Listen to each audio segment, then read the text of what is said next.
Hey guys, this is Jeff from Florida Watersports, and today I'm going to show you how to tie the uni-to-uni knot.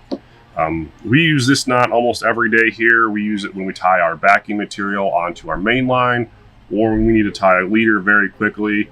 The only real downside of this knot is it can get bulky, especially when you use a real thick monofilament like I have here today with this 100-pound.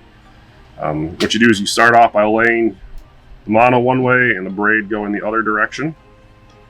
You'll pinch these together, make a loop with the mono, and then wrap your tag end around both parts of the mono and the braid. With the mono, I'm going to wrap this about 4 times, because anything higher than that, it's going to be real tough to pull down. You pull this nice and tight and make sure it wraps very smoothly and cinches down nicely. Don't worry about getting it real tight yet. When we do the other side, we could pull that down even tighter. Then you'll do the same thing with the braid end. Make a loop, wrap the tag end through that loop and around the mono. On the braid, we're going to do about 10 to 12 wraps. Because it's a thinner diameter, it's going to take more wraps for it to cinch properly.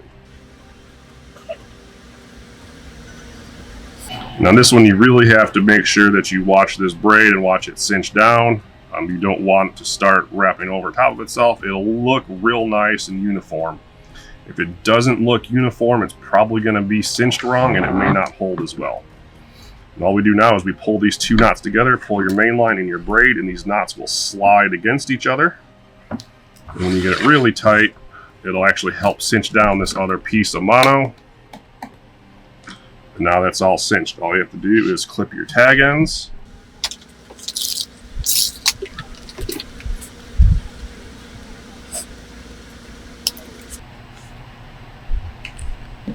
And you're good to go.